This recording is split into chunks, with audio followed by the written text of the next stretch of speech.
A survey of South Koreans showed this week that fewer people than ever consider reunification with North Korea to be necessary. According to the poll of 1,200 adults by Seoul National University's Institute for Peace and Unification Studies, less than 45% replied that reunification is needed, the lowest portion since they started this survey in 2007. And standing here in Seoul, noticing the global influence, the prosperity, Pyongyang does feel a world away. The division of the Koreas was one of the great 20th century tragedies, leading not only to war and the millions of deaths that accompanied it, but also to families being forced apart, never to see each other again. More than 7 decades on from the outbreak of the Korean War, and time is very much running out for now elderly, separated relatives to be reunited. And as their memories fade, so too do hopes of the Koreas themselves ever being reunified. The institute I mentioned before cited a few factors to explain why fewer people support that outcome, including the North's demolition of the Inter-Korean Liaison Office last year and the breakdown of dialogue. Though the political goal remains alive.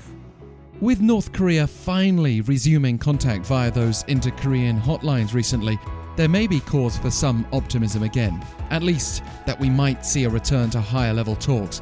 President-Moon-Jae-in said this week that the Koreas should work together for joint prosperity ahead of eventual reunification. Moon still hopes to leave a peace legacy during his last few months in office, but recent missile tests by both sides also signal the possibility of a less promising future. And ahead of the next presidential election, public opinion seems to be influencing platforms.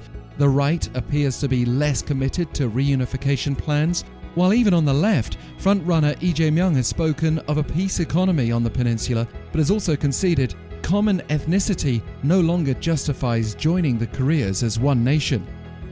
This all marks a shift from years of political leaders making reunification the ultimate goal in Seoul's policy towards North Korea. It's understandable that pragmatism would start to become more powerful at this point. How would reunification possibly work politically, given the lack of lasting trust between Seoul and Pyongyang?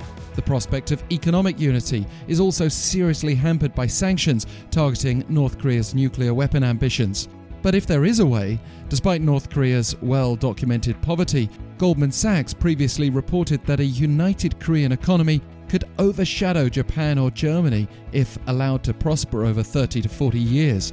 The basis for that would be North Korean raw materials and a cheaper workforce, combining with South Korea's already massive economy. Yet if we can't even get the joint industrial complex at Kaesong running again, it just feels like a dream. And that's reflected in current public opinion.